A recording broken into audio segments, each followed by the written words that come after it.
कोई बच्चा है, वो बच्चा नॉर्मल सीड खाता है, नॉर्मल क्रॉप से उगा हुआ जो आपका राइस है, व्हीट है, वो खाता है, राइट, जिसमें कोई न्यूट्रिएंट्स नहीं है, और वो आज खराब हो चुके हैं।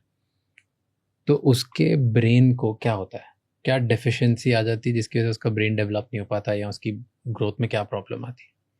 सबसे इम्पॉर्टेंट चीज़, पहले आयरन की बात करते हैं। जब आयरन की डेफिशिएंसी होती है, आयरन मैंने आपको बताया वो है हमारे फ़ोन की बैटरी। वो ऑक्सीजन लेके जाता है ब्रेन तक। आप में जब आयरन नहीं है तो आपको ब्रेन को ब्लड सर्कुलेशन नहीं हो रही है, आपकी ऑक्सीजन नहीं जा रही है उसकी। और ब्रेन, जो ग्रोइंग ब्रेन है, वो न्यूट्रिशन हंग्री मशीन होती है। 2% उसका वेट होता है हमारी बॉडी का, लेकिन 20% वो एनर्जी खा रहा होता है। तो उस टाइम पे उसके ग्रोथ ईयर्स में अगर ये डेफिशिएंसी है तो कॉग्निटिव डेवलपमेंट बहुत सीरियसली इम्पैक्ट होता है आयरन में। दूसरा जो important, thinking ability, focus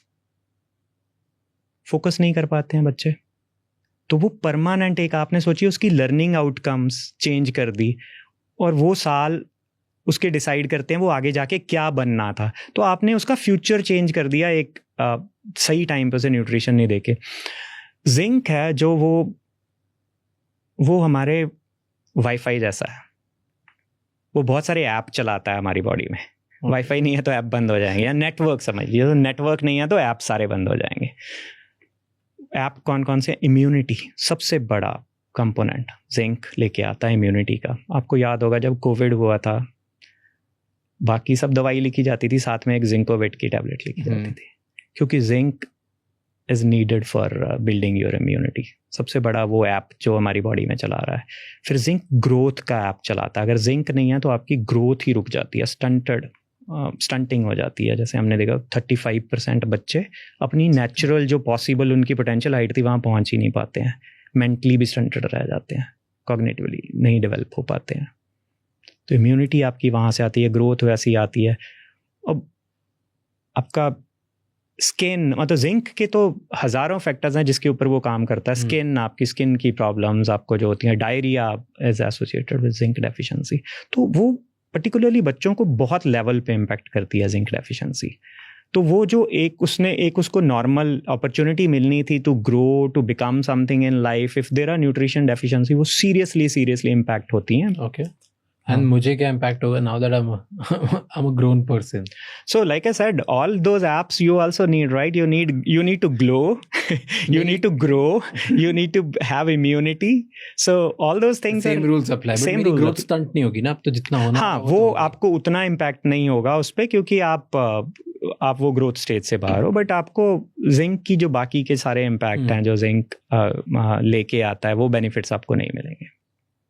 Interesting. And if somebody listens to this and उसके बाद भी ये सोचता है कि यार छोड़, मैं अपनी डाइट या अपने जो घर में खाना आ रहा है उसको चेंज करूँ, क्यों नहीं करूँ, क्या मतलब है, मुझे कोई फ़र्क नहीं पड़ता, तो अगले 5-10 साल में immediate next 5-10 years में what are the consequences that person is facing, or at least accepting कि ये सब नहीं होगा। जैसे आपको बताया, बहुत वाइटल माइक्रोन्यूट्रिएंट्स हैं ये, और ये इनको आप अटेंशन नहीं पे कर रहे हो तो आप जैसे आपको आयरन डेफिशिएंसी होती है तो आपको सबसे पहले आपका फोकस सबसे पहले आपका चला जाता है। फिर फटीग आपको दिखेगा, वो बैटरी वाला ही कंडीशन है। जैसे आपकी बैटरी डाउन हुई, आप सारी चीज़ें, आपका मूड भी चला जाता है। और अगर जो आज के लोगों के लिए रेलेवेंट है कि आप you can never be happy without micronutrients, क्योंकि सेरोटोनिन, डोपामाइन, ये सब माइक्रोन्यूट्रिएंट्स नहीं लेके आने हैं। तो आप मोटिवेशनल वीडियो देख के नहीं आप हैप्पी हो सकते, आपको माइक्रोन्यूट्रिएंट्स लाने ही पड़ेंगे बॉडी में।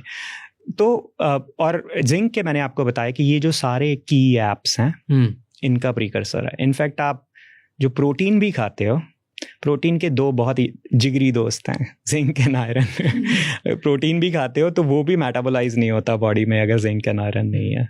तो वो तीनों ही जिगरी दोस्त हैं एक दूसरे के, वो अदर वे राउंड भी वर्क करता है। अगर जिंक एंड आयरन आप खा रहे हो, प्रोटीन नहीं है, तो अब्जॉर्प्शन नहीं होती उनकी भी। लेकिन जो फूड मैट्रिक्स की हम बात करते हैं कि आप कोई भी न्यूट्रिएंट, अगर आप उसके बाकी सारे न्यूट्रिएंट के साथ बहुत स्ट्रांग रिलेशन है, कोई उसको ऑब्जॉर्ब करवा रहा है, कोई ट्रांसपोर्ट करवा रहा है, तो एज अ मैट्रिक्स हमें वो पूरा रखने की ज़रूरत है। अदरवाइज एक हम लॉ बोलते हैं, law of limiting factors. Law of limiting factors क्या होता है कि आपके पास जो अबंडेंट है वो आपकी परफॉर्मेंस नहीं डिसाइड करेगा, जो नहीं है वो डिसाइड करेगा। इंटरेस्टिंग। तो बॉडी में भी यही होता तो है? बॉडी में एग्जैक्टली यही होता है। तो अगर आपके पास प्रोटीन है, आप वो एक स्वीट स्पॉट पे पहुंच चुके हो, और प्रोटीन खाने से आपको ज़्यादा फायदा नहीं होगा। आयरन नहीं है तो वो कर रहा है आपकी परफॉर्मेंस डाउन, जिंक नहीं है तो वो कर रहा है आपकी performance down. Until unless you वो वाले स्टोर भी आप फुल करोगे तो आप कभी उसे कंप्लीट नहीं। Disclaimer again,